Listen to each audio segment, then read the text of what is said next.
Il y a 5 ans, après avoir emménagé dans notre bungalow, nous avons remplacé l'ancienne salle de bain par une nouvelle avec l'aide de notre plombier. Malheureusement, ces 2 dernières années, nous avons eu une fuite récurrente à un endroit. Je pensais que cela venait d'un joint en silicone défectueux au niveau du receveur de douche. Alors j'ai enlevé le silicone et j'en ai remis. Et au cours de ces 2 années, j'ai fait cela, non pas une, mais 2 fois. Mais la fuite revenait sans cesse, même si le silicone semblait en bon état. 2 plombiers sont venus examiner le problème. L'un a essayé de réparer avec plus de silicone, sans succès. Le plombier a suggéré d'enlever la paroi de douche et d'examiner derrière le profilet en U pour détecter d'éventuelles infiltrations d'humidité. J'ai donc retiré beaucoup de contreplaqué pourris à la main. Pourquoi mettre du contreplaqué derrière des carreaux reste un mystère pour moi, ce n'était pas mon choix. Nous avons réalisé l'étanchéité et le carrelage, tandis que le plombier a fait le reste. Je m'étais alors demandé si des plaques de ciment ou un panneau support pour carrelage n'auraient pas été préférables. Mais de toute façon, l'eau n'aurait pas dû passer derrière les carreaux. Après avoir creusé derrière les carreaux et vu l'étendue des dégâts, j'ai décidé que cette zone était irréparable. J'ai retiré les carreaux et découvert encore plus de contreplaqué pourris avec beaucoup de moisissures noires. L'étanchéité derrière les carreaux semblait parfaite, donc l'humidité n'a probablement pas traversé le carrelage. Les joints et le coulis paraissaient aussi en bon état. Cela dit, je serais surpris si toute l'étendue de cette pourriture était simplement due à un joint en silicone défaillant. Nous découvrirons quel était le problème plus tard dans cette vidéo. Je voulais d'abord payer quelqu'un pour ce travail, mais on m'a convaincu que pour bien faire, il vaut mieux le faire soi-même. Avec un ami, D'accord, on commence où? écran, plomberie, on y va pour l'instant. Aiden a beaucoup plus d'expérience que moi avec ce genre de projet, donc c'est lui qui va diriger celui-ci. Je vais juste faire ce qu'on me dit, je veux essayer de réutiliser ce joint en caoutchouc et le profilet en C qui maintient la paroi. Plus tard, Pendant que Keith gère ça, je retire le bloc de douche. La douche est numérique et l'unité principale est dans le grenier. est-ce que cette araignée est toujours là? Mon ami, il mélange l'eau, donc voici les entrées, ça c'est la sortie et ça vous donne aussi une bonne pression. Donc, nous avons un câble de données, nous devons fermer ces vannes d'isolement. D'accord, pas d'eau, c'est bon. J'ai également bouché le tuyau menant à la douche, car il est probable que le travail prenne plus d'une journée. J'ai enlevé les vis du profilet en C, mais malheureusement, il était aussi fixé au mur avec une quantité excessive de silicone. Tu l'as découpé? Ouais, utilise un peu de ce spray. Quoi?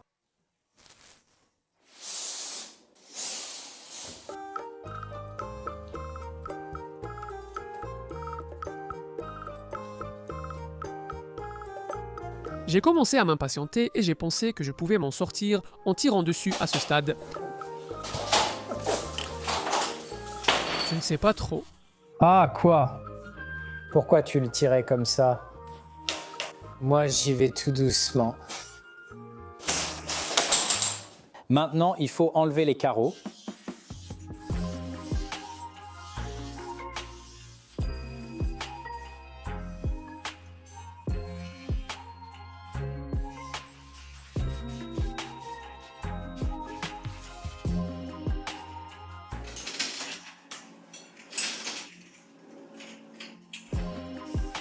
Même si on adorait vraiment ces carreaux, il y avait quelque chose qui ne nous plaisait pas. D'abord, ici à Norfolk, on a une eau très calcaire. Ces carreaux foncés montraient beaucoup de traces d'eau et demandaient beaucoup de nettoyage. Faire un joint de silicone propre autour de ces carreaux métro-biseautés était aussi vraiment galère. Ne sachant pas si la fuite venait de l'eau derrière les carreaux, nous avons choisi des panneaux de douche pour les remplacer, car ils semblaient la meilleure solution. Même si on préfère l'apparence des carreaux, notre priorité maintenant est de s'assurer que la douche demande peu d'entretien et de minimiser le risque de fuite.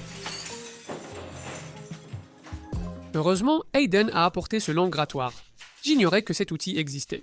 J'en ai donc commandé un, car il est très utile. Je mettrai un lien vers cet outil dans la description ci-dessous.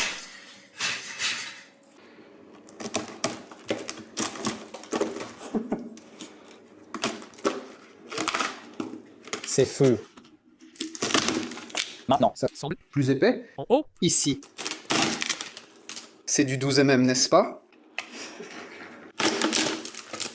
L'eau s'infiltrait depuis longtemps dans ce contreplaqué. Ce n'était pas seulement un joint en silicone défectueux au receveur de douche. J'expliquerai plus tard dans la vidéo pourquoi nous pensons que c'est arrivé. C'est dingue.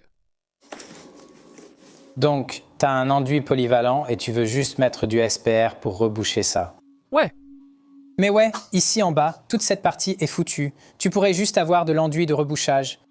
un panneau de douche sera installé ici. Ouais, mais si tu veux bien faire les choses, c'est ça, tu enlèves, tu fais ça correctement, tu prends juste un sac d'enduit de rebouchage. C'est plus simple, c'est ton boulot de faire les choses bien. Et ensuite, je reviendrai pour prendre toute la gloire. Je dois apprêter tout ce mur ou juste les endroits réparés? Je ferai probablement tout le mur. D'accord. Tu vas encore utiliser cette merde?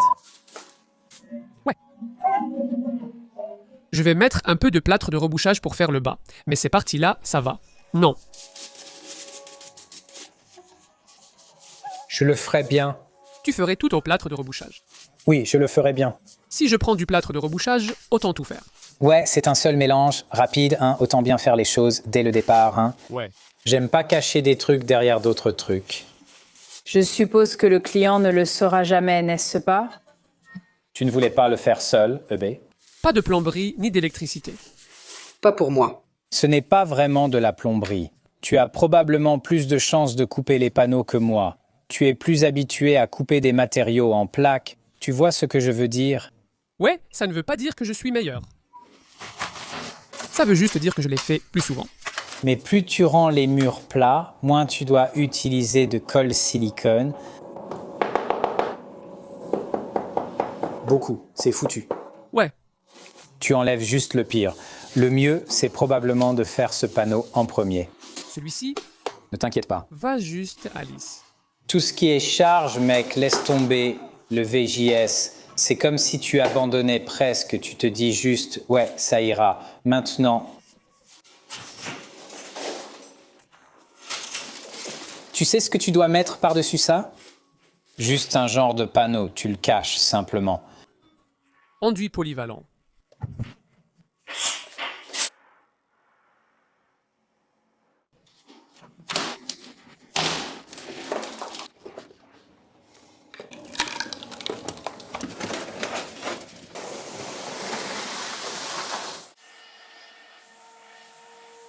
Donc tu disais que le mur n'a pas l'air très droit? Non, je veux dire, il ressort clairement de ce coin ici. Je vois la bosse d'ici. Ouais. Mais oui, ce n'est pas aussi plat qu'on le pensait. Ce que je ferais, c'est enlever ce point haut et ce point haut et viser probablement une planéité de 3 mm. Donc je suis censé pouvoir passer mes doigts là-dedans.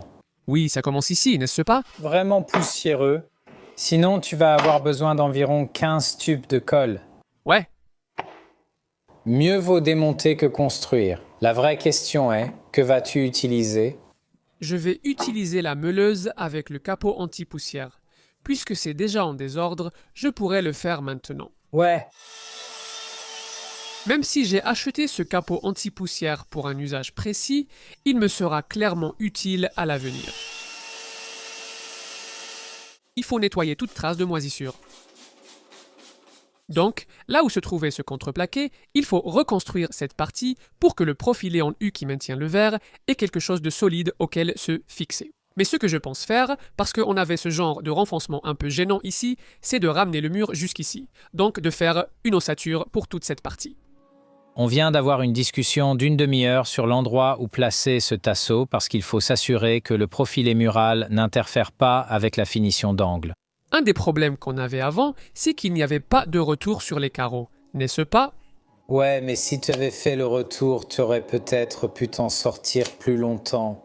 Oui, pour clarifier ce qu'on entend par retour, voici un schéma de l'installation actuelle et un exemple avec un retour. Il s'agit simplement de carreler autour de cet angle extérieur. Mais il se passait autre chose. Parce qu'on n'a pas utilisé de bande d'étanchéité derrière la membrane d'étanchéité exactement, ce qui aurait pu être très utile. Ouais. Pour mieux expliquer, je pense avoir commis 2 erreurs lors de l'installation initiale de cette douche. D'abord, en étanchéifiant les murs, j'ignorais l'existence de la bande d'étanchéité, ce ruban auto-adhésif. C'est présenté en rouleau ou en kit, je montrerai plus tard sous quelle forme c'est fourni. Et comme les bâtiments bougent avec le temps, si même une toute petite fissure capillaire apparaissait dans l'angle, ça aurait compromis l'étanchéité. Le joint de carrelage étant poreux, l'humidité aurait pu s'infiltrer par le joint, à travers l'étanchéité et jusque dans le contreplaqué. Ma deuxième erreur a été de ne pas mettre du silicone dans les angles internes au lieu du joint de carrelage, ce qui aurait pu l'éviter. J'ai un morceau de bois traité de 3 par 2 dont j'avais besoin. Faire une encoche pour commencer l'ossature. Il mesurait 70 cm de large, mais il nous en fallait 75.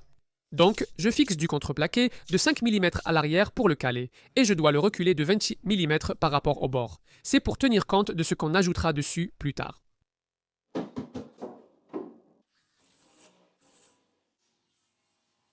Nous avons découpé des tasseaux pour encadrer le mur, mais c'est tout ce qu'on a fait le premier jour. Hayden est donc parti. Avant son retour, je dois préparer les murs et les rendre aussi plats que possible avec un peu d'enduit de rebouchage.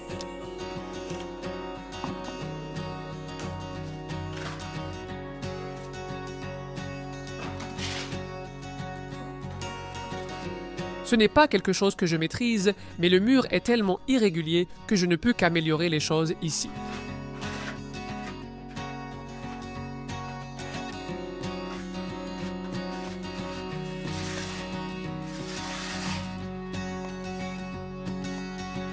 J'ai fini par faire 2 couches, puis je suis revenu 2 fois de plus pour quelques retouches.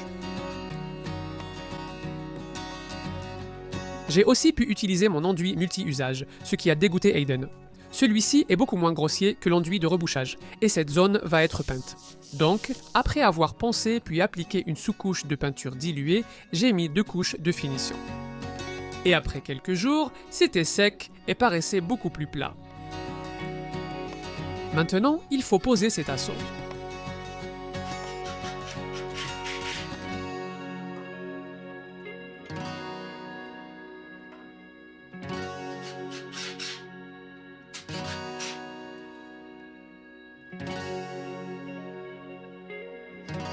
J'ai acheté des plaques de ciment de 6-8 mm pour couvrir la zone, car elles résistent à l'humidité, à la moisissure et ne se déforment pas, ne pourrissent pas et ne se désagrègent pas au contact de l'eau. Et des vis spéciales pour plaques de ciment qui ne rouillent pas dans le ciment comme d'autres. Aidan m'a donné des rondelles en acier inoxydable pour les vis, mais comme elles dépassaient trop, j'ai finalement utilisé uniquement les vis.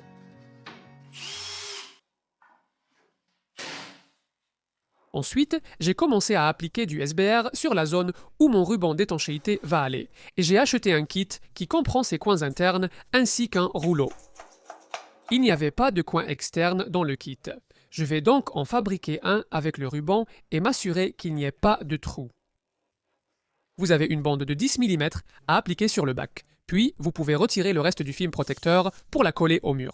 Un travail facile et qui offrira une couche de protection supplémentaire. Il est important d'appliquer cela dans le bon ordre.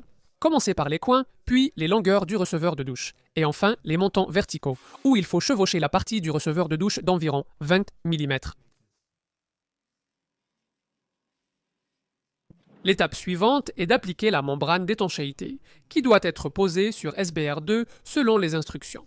J'aurais donc dû appliquer le SBR sur tous les murs, pas seulement là où le ruban d'étanchéité devait être posé, car il m'en reste autant. Et nous allons avoir un joint dans notre panneau de douche quelque part par ici. Je me dis que je peux aussi ajouter ceci. Ce n'est pas forcément nécessaire, mais comme je l'ai, autant l'utiliser. La membrane d'étanchéité s'applique en 2 couches. Appliquez la première couche au pinceau horizontalement. Laissez sécher quelques heures, puis passez la seconde couche verticalement pour assurer une étanchéité parfaite.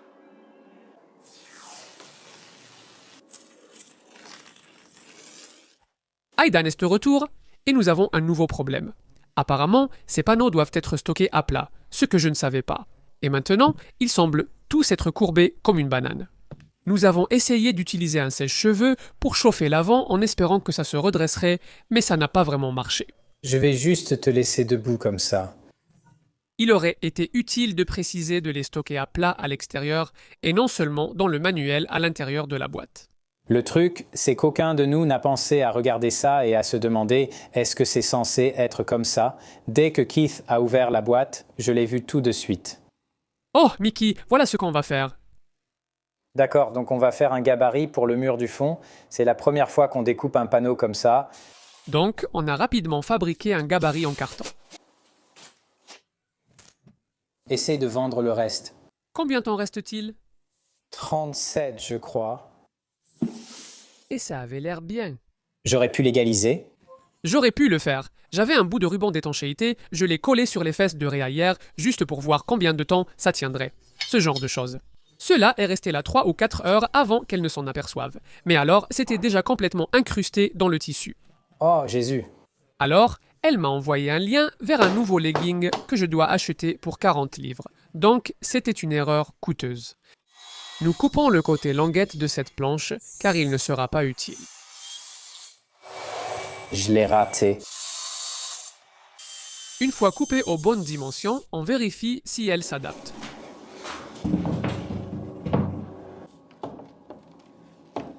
Nous visons un joint de dilatation de 3 à 4 mm en haut et en bas du panneau.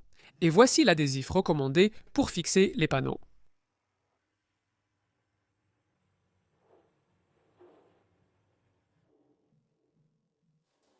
Heureusement, ce premier panneau n'était pas aussi tordu que les autres, et l'adhésif a bien pris, donc on a pu le plaquer contre le mur. Ça donne confiance pour le panneau suivant qu'on voulait aligner avec le bord du receveur de douche. Donc on trace un fil à plomb pour nous guider dans la mesure et on va couper le panneau un peu plus grand. C'est celui avec le Système d'assemblage à rainures et languettes. D'accord. Si tu tiens ce coin-là, On a assemblé les panneaux à rainures et languettes, mais il faut les démonter pour mettre la colle. Et maintenant, il faut enlever cette distance ici, sur ce bord, pour que ce bord soit aligné avec l'extrémité du bac. Exactement 40 mm à partir de là. plus le joint de dilatation. Donc si on fait 43 mm, alors Tu peux mettre du ruban de masquage.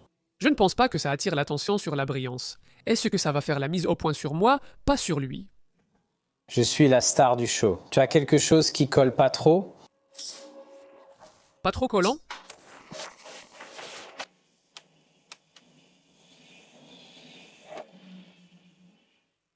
Avec une lame spéciale pour stratifier sur ma scie sauteuse, je peux couper jusqu'à la ligne de traçage.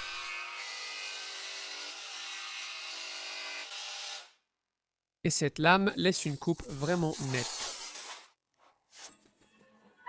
Voici comment la moulure d'angle externe s'emboîte, sauf qu'elle ne s'est pas vraiment emboîtée comme elle aurait dû le faire. Donc, on va devoir mettre un peu de silicone pour que la moulure s'emboîte dans la partie en plastique. Et ce panneau suivant, comme vous pouvez le voir, est le plus déformé.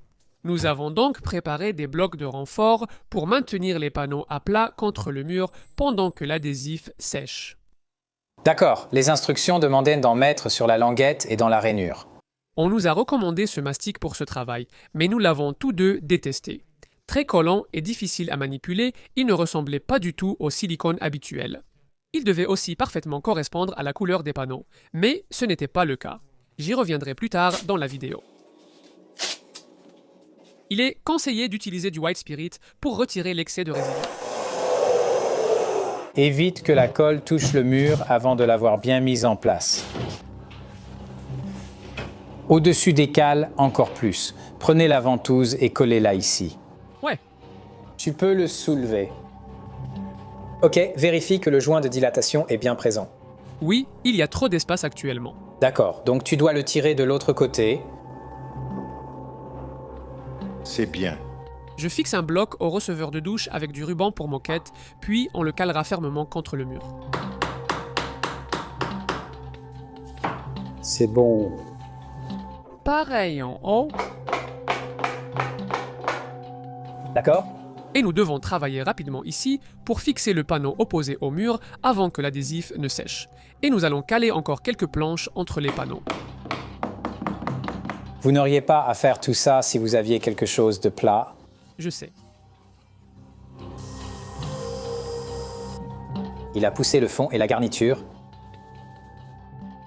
Voici comment nous l'avons laissé la nuit, en espérant que tout se passe bien et que les panneaux ne tombent pas quand nous enlèverons bloc et cale. Le lendemain, 14 heures plus tard pour être précis, voyons si cela a fonctionné.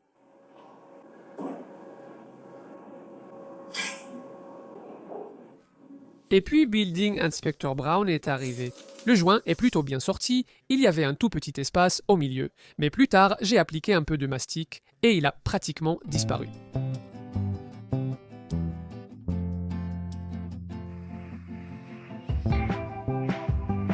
D'accord, avant de mettre les autres, mettons le flexible, vérifions qu'il fonctionne et qu'il ne fuit pas. Pendant qu'Aiden lançait la douche, je commence à boucher les espaces avec du mastic. Cork et moi avons trouvé un nouveau profilé en U pour remplacer celui que j'avais tordu. Voici le rendu après installation de la baguette d'angle. On procède maintenant à un montage à blanc du verre pour effectuer le perçage et les travaux salissants. Si on le casse, il faut le casser devant la caméra. Tu es prêt? Ouais. Faut-il mettre quelque chose dessous? Non. Tu es sûr? Oui.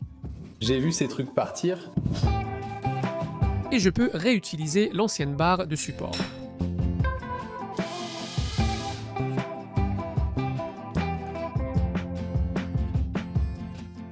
On a éclaboussé un peu d'eau en testant la douche. Donc, je dois maintenant rendre le receveur propre et sec pour poser le silicone.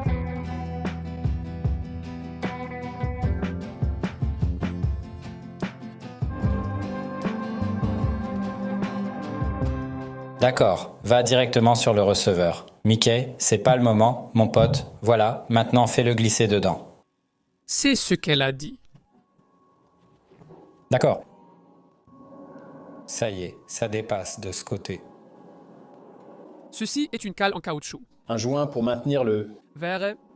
Il y a donc eu un débat pour savoir si cela devait aller à l'extérieur ou à l'intérieur. Mon plombier avait auparavant préféré les mettre à l'extérieur.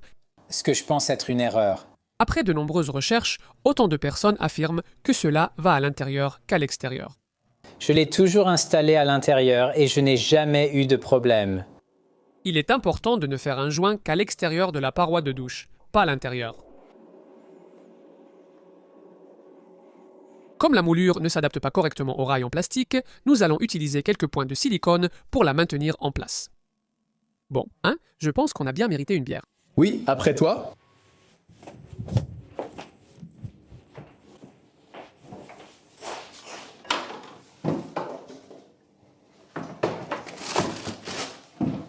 C'était quoi ce bruit? Je me suis cogné au placard à poubelle. Aiden est rentré chez lui à ce moment-là, et il me restait juste à finir quelques tâches, comme appliquer le mastic assorti une fois que le silicone du receveur était bien sec. Comme vous pouvez le voir, ce n'est vraiment pas une bonne correspondance de couleurs pour les panneaux. C'est beaucoup trop jaune et pas assez neutre. Donc, quand il faudra le remplacer, j'utiliserai une autre couleur et une autre marque.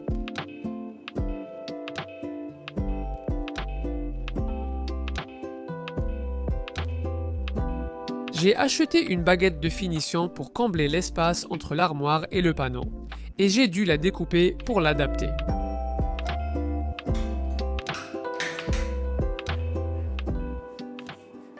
Après les dernières retouches de peinture, voici la douche, elle fonctionne très bien. Nous l'utilisons depuis 2 semaines, mais il y a un petit problème que nous avions plus ou moins anticipé. Ça a l'air un peu ouvert, n'est-ce pas? L'eau va clairement là-bas. Non, aussi... Ça coule sur le sol, mais ça a toujours été ainsi. On mettait 2 tapis de bain. Je pense que ça finira par abîmer la plainte. Il faudra juste essuyer à chaque fois. Donc, je vais commander un autre pare-douche en verre, juste un petit pour mettre ici. Ça protégera le mur et la plainte. Et il fera 200 mm de large, ce qui laissera environ 530 mm pour l'ouverture, ce qui devrait aller. Le coût de tout ça, y compris un autre profilé en U pour maintenir le verre, est d'environ 80 livres. Trouver les bons panneaux de douche nous a demandé beaucoup de temps et de recherche. Nous cherchions un noyau en plastique solide, car les modèles à noyau creux sont plus fragiles et de moindre qualité. De nombreuses options à noyau solide ne sont pas totalement étanches. Souvent renforcées avec du contreplaqué ou du MDF hydrofuge, or nous ne voulons pas de bois près de cette douche. Cependant, ils coûtent très cher et honnêtement, on n'aime pas trop leur apparence. Le petit accent vert foncé dans le coin nous manque. Les choix de design sont vraiment limités. Et pour être honnête, c'était juste le moins mauvais choix qui convenait à cette pièce. Le coût total des panneaux eux-mêmes s'est élevé à 723 livres. Il a fallu ajouter 135 livres pour l'adhésif et le mastic recommandés pour ces panneaux, et encore 114 livres pour d'autres petits accessoires. Au total, on a dépensé un peu moins de 1000 livres en matériaux. Faire appel à quelqu'un aurait sans doute coûté environ 2000 livres de plus. En plus de ça, rien qu'en main-d'œuvre,